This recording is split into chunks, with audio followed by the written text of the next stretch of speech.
आज के इस भूमि पूजन के फंक्शन में शिरकत नहीं करना चाहिए था, नहीं अटेंड करना चाहिए था।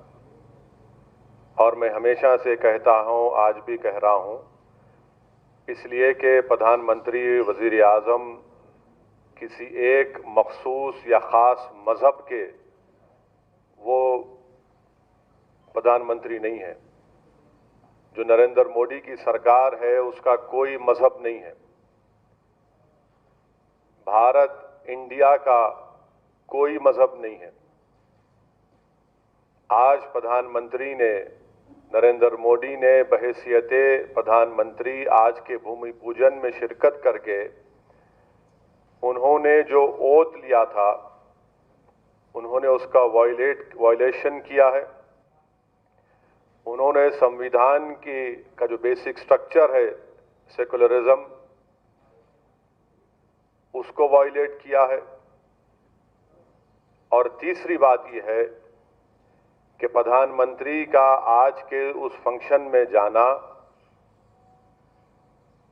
आज का दिन हिंदुत्व की कामयाबी का दिन है और सेकुलरिज्म की शिकस्त का दिन है।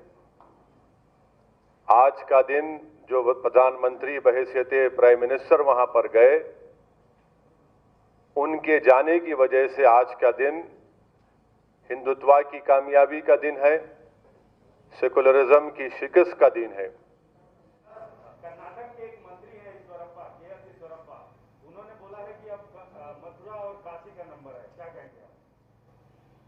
वो बिल्कुल अपने दिल की बात कह रहे हैं। आपको याद होगा प्रमोद साहब, जब 2019 में बाबरी मस्जिद राम मंदिर का फैसला आया था, आप वीडियो निकाल कर देख लो, मैंने कहा था कि काशी और मथुरा की बात शुरू होगी, क्योंकि आरएसएस ये कहती है कि 50,000 मस्जिद ऐसी हैं जो पहले मंदिर थी। यकीनन होगा ये शुरू करेंगे, इसको आस्था का मसला बना देंगे, पूरे मुल्क में एजिटेशन शुरू करेंगे, फिर कोई रथ यात्रा लेकर निकलेगा, फिर कोई व्हाट्सएप पे शुरू कर देगा, सोशल मीडिया पे शुरू कर देगा ये तहरीक को, इसको आस्था का मसला बनाएंगे, कम्युनल राइट्स होंगे, फिर कोई जाकर उसको शहीद कर देगा काशी और मथुरा को, फिर कोर्ट को जाएगा और हो सकता है कि कोर्ट इस तरह का फैसला दे दे, क्योंकि आस्था का मामला है। जब आस्था की बात आ जाती तो सब खत्म हो सकता है। बिल्कुल वो सही कह रहे, करेंगे लोग। इसीलिए सुप्रीम कोर्ट में राम जन्मभूमि बाबरी मस्जिद के जजमेंट में सुप्रीम कोर्ट ने कहा है कि 1991 का प्लेसेस ऑफ वर्शिप एक्ट, उन्होंने उसको बेसिक स्ट्रक्चर से जोड़ दिया। मगर नरेंद्र मोदी को कौन रोक सकता है? उनके पास 300 से ज्यादा एमपी हैं।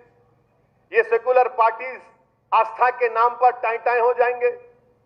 वो बिल लाएंगे लोकसभा में और places of religious worship act को रिपेल कर देंगे, या फिर उसमें ये कह देंगे कि नहीं, सिर्फ काशी और मथुरा छोड़ के सब आप रख लीजिए।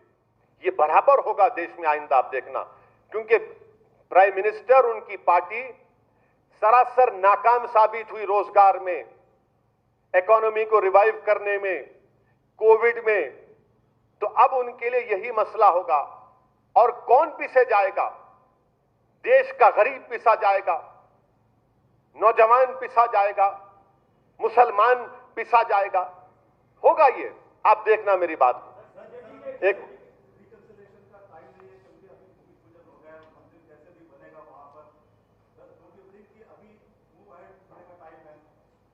नहीं, आप क्या चाहते हैं? मैं वैलिडेट कर दूं इस चीज को? क्या चाहते हैं आप? बताइए ना, देश को बताइए। आप जो बोल रहे रिकंसिलिएशन, क्या महात्मा गांधी के कातिलों को माफ कर दें, रिकंसिलिएशन हो जाएगा? दिल्ली के सड़कों पर जो सिखों को नंगा करके उनको कत्लेआम किया गया, उनको माफ कर दे कातिलों को, रिकंसिलिएशन हो जाएगा? 6 दिसंबर को सुप्रीम कोर्ट को एश्योरेंस देने के बाद बाबरी मस्जिद को शहीद किया गया, उनको माफ कर दे, रिकंसिलिएशन हो जाएगा? आप रिकंसिलिएशन हमसे क्यों कह रहे हैं? क्या प्रधानमंत्री ने अपनी पार्लियामेंट की स्पीच में नहीं कहा था कि 1200 साल की गुलामी? क्या वो रिकंसिलिएशन है? आज प्रधानमंत्री जाकर 15 अगस्त को हमारे फ्रीडम और यौम आजादी को आज के दिन से जोड़ते हैं, वो रिकंसिलिएशन होगा? बताइए आप।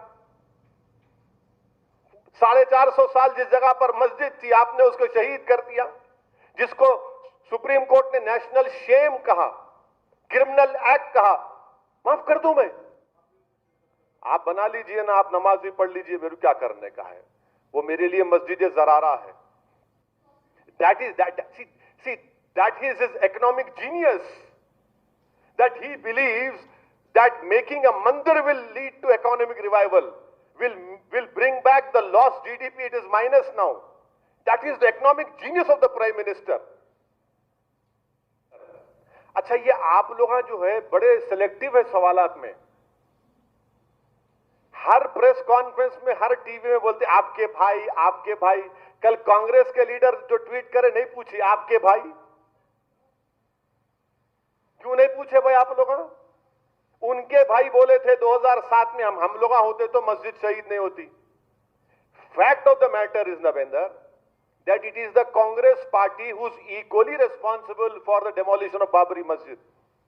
1949, 22nd December, on the night of 22nd and 23rd December, in a very cowardly and surreptitious way, idols were placed inside the Babri Masjid, inside what we call as Mimbar-e-Rasool. Who was the Chief Minister? G.B. Pant. Who was the Prime Minister? The great Nehru. And what did the Prime Minister do? He only wrote a letter to G.B. Pant, please uphold secularism and this and that. What did G.B. Pant do? G.B. Pant as the Chief Minister could have equally told that the then DM K.K. Nair to immediately remove those idols which have been, they have trespassed into a masjid. That is an offense. But he didn't do that. कि बहुत से लोग मुझे phone करके मुख्तलिफ मुल्क के मुकामात से, जिसमें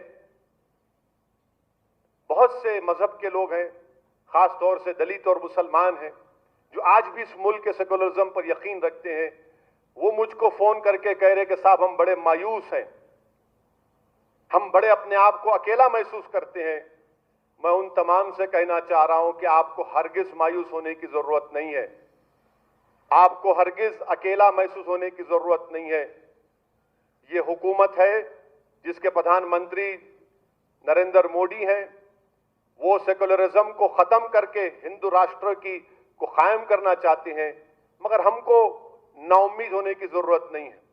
मुझे यकीन है कि आज भी हमारे मुल्क इंडिया में ऐसे करोड़ों हमारे हिंदू भाई हैं जो हिंदुत्व की आइडियोलॉजी को नहीं मानते और कभी नहीं मानेंगे। मुझे यकीन है कि हम और वो और दलित हमारे भाई जो कभी नहीं मानते हिंदुत्व की आइडियोलॉजी को, ये वक्त जमहूरी तरीके से हिंदू राष्ट्र के रास्ते को जो क़याम किया जा रहा है, उसको एस्टैब्लिश किया जा रहा है, उसको डेमोक्रेटिक तरीके से रोकने की जरूरत है। मैं इंडिया के हमारे इंडियन मुस्लिम से भी कहना चाह रहा हूं कि हरगिज मायूस होने की जरूरत नहीं है। हस्बुनल्लाहु व निअमल वकील, आपको हरगिज मायूस होने की जरूरत नहीं है।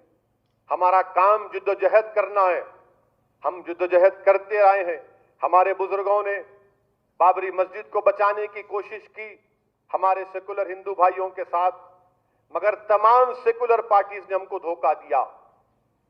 आज भी हमको कोशिश करना है।